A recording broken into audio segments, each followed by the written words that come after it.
Hello friends, आज हम दिल्ली सल्तनत के अंतर्गत सैयद वंश को पढ़ेंगे, जिसका टाइम पीरियड है 1414 से लेकर 1451 ईस्वी तक। सैयद वंश के अंतर्गत निम्न शासक थे। सर्वप्रथम खिज्र खां 1414 से लेकर 1421 ईस्वी तक। फिर द्वितीय मुबारक शाह 1421 से लेकर 1433 ईस्वी तक। फिर उसके बाद मोहम्मद शाह 1433 से लेकर 1443।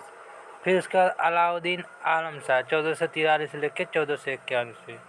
अब हम पढ़ेंगे खिज्र खां 1414 से लेकर 1421 से। 1414 ईस्वी में खिज्र खां ने तुगलक वंश का अंत करके सैयद वंश की नींव रखी। खिज्र खां ने सैयद आला के उपाय धारण किए थे।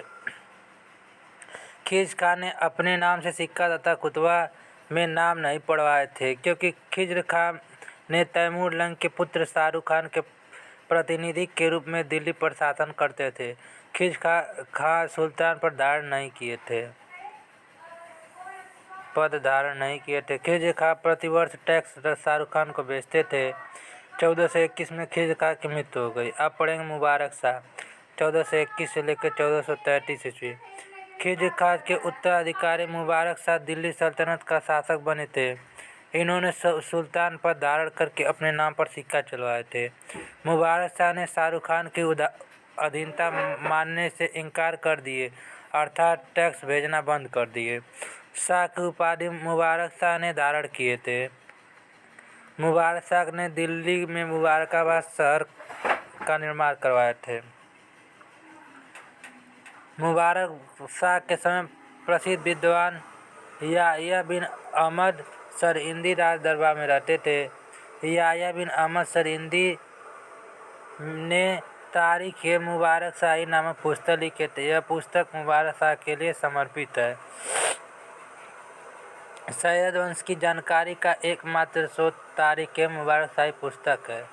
1433 ईस्वी में वजीर मलिक सरवर किन्नर ने विवाद के कारण धोखे से मुबारक शाह की हत्या कर दी है। अब पढ़ेंगे हम मोहम्मद शाह 1433 से 1443 ईस्वी। मुबारक शाह के दंतक पुत्र मोहम्मद शाह दिल्ली सल्तनत के राज सिंहासन पर बैठे।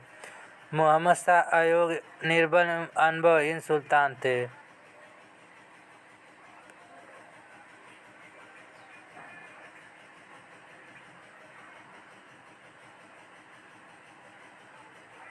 इनके समय में अधिकांश क्षेत्र स्वतंत्र हो गया। इनका साम्राज्य दिल्ली तक सीमित हो गया, अर्थात दिल्ली से पालम तक फैला था। मोहम्मद शाह ने अफगानी व्यक्ति बहलोल लोदी को अपना पुत्र कहकर संबोधित किया। अहमद शाह ने बहलोल लोदी को खाना की उपाधि प्रदान की। वजीर हामिद खान ने 1443 ईस्वी में मोहम्मद शाह की हत्या कर दी। अब पढ़ेंगे हम अलाउद्दीन आलम शाह 1443 से लेकर 1451। अलाउद्दीन आलम शाह नाम मात्र के सुल्तान थे। वास्तविक शक्ति हामिद खान के पास थी। हामिद खान से विवाह होने के कारण सुल्तान अलाउद्दीन आलम शाह अपनी स्वेच्छा से दिल्ली की सत्ता छोड़कर बदायूं चले गए। 1451 ईस्वी में बहलोल लोदी ने दिल्ली पर आक्रमण करके हामिद खान की हत्या कर दी। इस तरह सैयद वंश की समाप्त हो गई। अब पढ़ेंगे हम लोधी वंश 1451 से 1526। लोधी वंश के निम्न शासक थे। सर्वप्रथम बहलोल लोधी 1451 से लेकर 1489। उसके बाद सिकंदर शाह लोधी 1489 1517 ईस्वी। इसके बाद इब्राहिम लोधी 1517 से 1526। इब्राहिम लोधी के बाद लोधी वंश का समाप्ति हो जाता है। और बहलोल लोधी 1451 से लेकर 1489। बहलोल लोधी के पितामह यानी दादा मलिक बहराम थे। यह मूलतः अफगानिस्तान के रहने वाले थे। मलिक बहराम के 5 पुत्र थे: मलिक सुल्तान, मलिक काला, मलिक फिरोज, मलिक मोहम्मद, मलिक ख्वाजा। अब बहलोल लोधी के पिता मलिक काला थे। मलिक काला तथा मलिक फिरोज आर्थिक तंगी से परेशान होकर अफगानिस्तान से भारत नौकरी की तलाश में चले आए। दोनों भाइयों को सैयद वंश के साथ समय में नौकरी मिल गई। मलिक फिरोज को सरहिंदी का सूबेदार बना दिया गया। बहलोल लोदी का जन्म शल्य चिकित्सा विधि द्वारा यानी कि ऑपरेशन मेथड द्वारा दलौदी में हुआ था। बहलोल लोदी का अधिकांश बचपन चाचा मलिक फिरोज के साथ व्यतीत हुआ। बहलोल लोदी युवावस्था में पेशावर और मुल्तान जीत लिए। चाचा मलिक फिरोज के मृत्यु के बाद सिरहिंदी के सूबेदार इन्हीं को मिली। महमूद शाह सैयद वंश ने बहलोल लोदी की योग्यता से प्रसन्न होकर खाना की उपाधि प्रदान किए। बहलोल लोदी ने 1451 ईस्वी में वजीर हामिद खां की हत्या करके लोदी वंश की नींव रखी थी। दिल्ली सल्तनत पर शासन करने वाला पहला अफगानी बहलोल शाह लोदी थे। बहलोल लोदी का राज्याभिषेक 2 बार हुआ। सर्वप्रथम अलाउद्दीन आलम शाह के पत्र व्यवहार के पूर्व 1451, फिर द्वितीय अलाउद्दीन आलम शाह के पत्र व्यवहार के बाद 1451 ईस्वी। बहलोल लोदी ने बहलोल शाह गाजी की उपाधि धारण किए थे। बहलोल शाह लोदी ने बहलोल नामक चांदी का सिक्का चलवाए थे। बहलोल लोदी का राजतत्व सिद्धांत समानता पर आधारित था। अफगान सरदारों के साथ कालीन पर नीचे बैठते थे। बहलोल का सैन्य आक्रमण सर्वप्रथम जौनपुर 1489 ईस्वी, उसके बाद ग्वालियर 1486, जौनपुर 1479 ईस्वी, फिर धौलपुर दिल्ली के निकट 1489 से। बहलोल लोदी ने 1479 ईस्वी में जौनपुर के अंतिम शासक हुसैन शाह को पराजित करके जौनपुर को जीत लिया। बहलोल लोदी के पुत्र बारबक शाह को सूबेदार बनाया गया। जौनपुर को जीतने वाला पहला दिल्ली सल्तनत का सुल्तान बहलोल लोदी थे। 1486 ईस्वी में बहलोल लोदी ने ग्वालियर के राजा मान सिंह को पराजित करके 80 लाख टका धनराशि प्राप्त किए थे। बहलोल लोदी का अंतिम सैन्य आक्रमण 1489 ईस्वी में धौलपुर पर हुआ। यहाँ से 100 मन सोना लूट कर दिल्ली ले जा रहे थे। उसी दौरान लू लग जाने के कारण 12 जुलाई 1489 बहलोल लोदी की मृत्यु हो गई।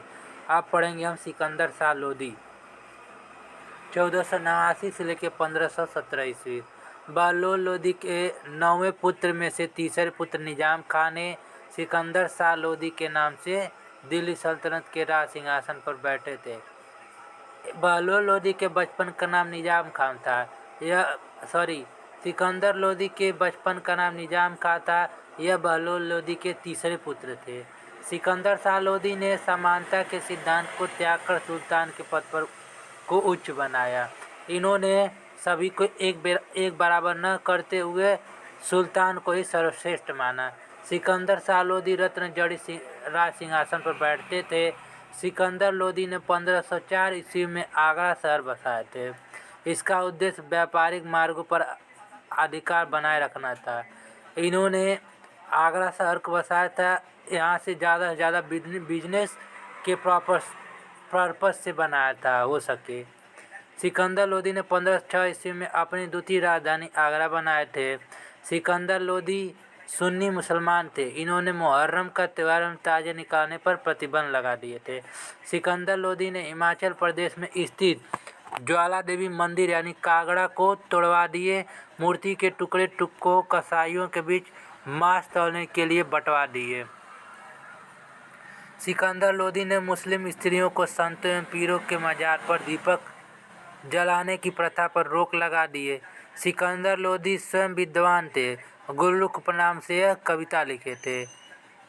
इनके राज दरबार में शेख अब्दुल्ला तथा शेख अजीम मुल्ला जैसे विद्वान रहते थे।